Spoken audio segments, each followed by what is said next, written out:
When our teammates are unreliable and we're going to have a 0-10 top laner almost guaranteed, it's imperative that we know how to win our lane if we want to have any chance of carrying a game. Game plans are extremely important to have when it comes to this. If you have no idea how to play out a lane, you can't get ahead, and then you can't snowball the game. The vast majority of players do not have a solid plan going into the laning phase. So in today's guide, we're going to focus on learning how to set a basic game plan, even when you have no idea how a matchup is supposed to go, and figure out how to set goals based on the champions in the lane. We'll be testing you on your knowledge at the end of this guide, so let's get right into it. Support matchups can mostly be thought of like a rock, paper, scissors dynamic. In the classic game, rock beats scissors, scissors beats paper, and paper beats rock. Each object beats one, but loses to another. It has been commonly said that a very similar triangle of sustain beats poke, poke beats all in, and all in beats sustain exists. However, there are issues with this. For example, a bot lane that excels at poke would lose to a strong all in if they let them get on top of them. So I don't think that it can be broken down quite like that. Supports do excel at different strategies based on their classifications. And while I don't think that there's necessarily a triangle of 3 ideas like in rock, paper, scissors, there is a really core idea that I do like. All strategies have weaknesses, which means no champions or matchup is impossible to beat. You just have to know what the weakness of each strategy is.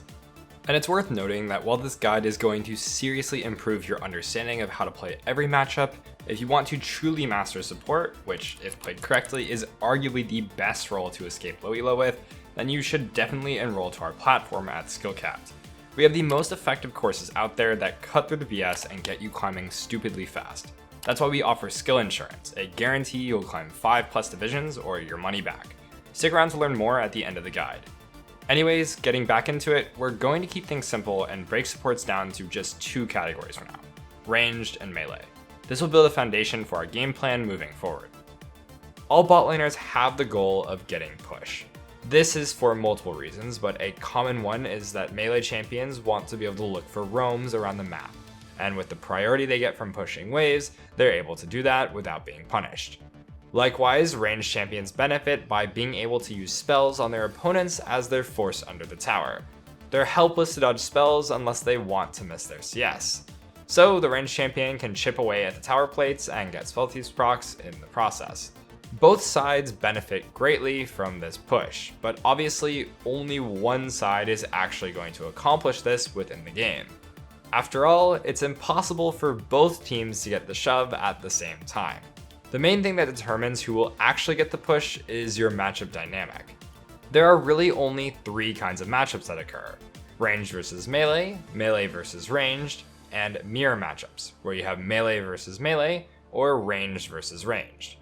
Ranged champions will beat melee champions at getting shove if piloted correctly, and there's very little you can do about it as the melee unless the ranged champion misplays. Their range advantage just makes it too difficult to walk up and contest the wave without losing too many resources. Because of this, we can basically say that when it comes to getting push, ranged champions just win against melees.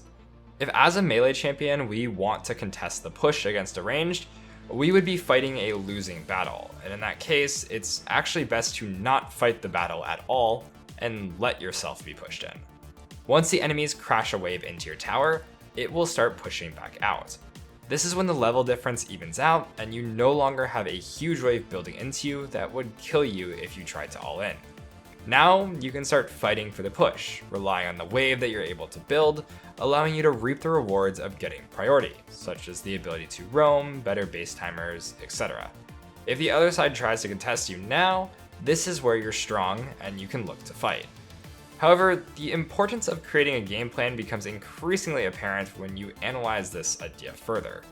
Clearly, the ranged champion won't just let you do this for free, nor do they want to. As a ranged champion into a melee, you should be completely focused on preventing this exact situation from happening.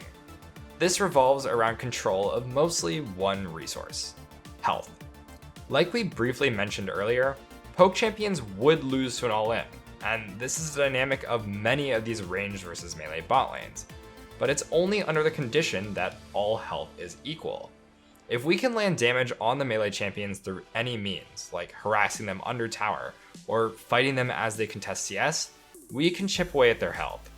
Without the HP pool to go in and take an extended trade, they will easily just die for trying to all in. And this is what the range side wants to make sure of.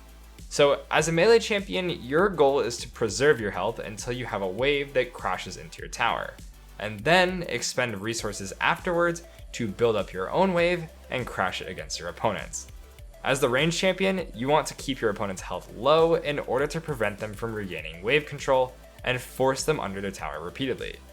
This doesn't just go for the first few waves of the game. The main takeaway here is that there are going to be times where both sides find themselves at a disadvantage and need to play safe in order to avoid the other when they are at their strongest. This is kinda like how you wouldn't want to fight a waterbender on a full moon. And if you haven't seen Avatar, there are basically just conditions that make each side extremely strong. And recognizing when those conditions are met and waiting them out is what will allow you to pursue your own goals. When you don't know what your game plan is, you'll be prone to make mistakes that are punishable by the other side. Essentially, this is the dynamic of the range versus melee matchup from both sides. But now we need to talk about what to do when this isn't the case, like in a mirror matchup. We now need to think about our ADC matchup. And for simplicity's sake, we're going to boil it down to just one factor: range. If your ADC has longer range than the opponent's, you're likely to be able to use it as the tiebreaker when it comes to determining your role. The ADC with the longer range will allow that lane to get the push. As the support in a mirror matchup, you should now have a good idea if your lane should get shoved or not, and can identify your role. Essentially, if you get push, you will have a similar goal to the range champion in the melee versus range matchup, and vice versa if you get pushed in yourself. Alright, so in its simplest form, most game plans just come down to identifying who gets push. So let's give a couple of tests and see if you can identify that correctly. In a bot lane matchup of Ezreal Soraka versus Caitlyn Nautilus, who gets the push? While Caitlyn's long range may make it seem like this could be a toss-up, support matchup trumps all. ADCs are all similar enough in pushing strength that they are never the primary determining factor when it comes to shove, and support has the vast majority of the agency in the lane, contrary to popular belief. So let's change this to be Ashe Nautilus versus Kai'Sa Leona.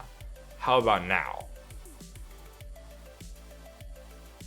In this case, Ashe's range advantage will trump Kai'Sa, but only because both of the supports are melee as well. If we were to change both supports to range champions, the same would also be true. ADC range would still be the tiebreaker and Ashe Nautilus would get shoved. So as you can see, this is quite a simple way of figuring out a game plan just from champion select alone. And these questions are now pretty impossible to make difficult. But that was exactly the point of this guide. As a disclaimer, matchups will change based on individual champions, and unique interactions will influence how certain matchups go. But we wanted to simplify as much as possible so that a game plan can be formed to act as a foundation to build upon. You should obviously keep expanding as your experience and game knowledge grows through playing the game and watching more guides. Having a strong base to build upon is the most important thing when it comes to learning League of Legends, and we hope that today's guide gave you a stronger understanding of the basic principles behind creating your game plans. And remember, if you want to unlock the full potential of support, then you have to check out our industry-leading courses over at Skillcapped.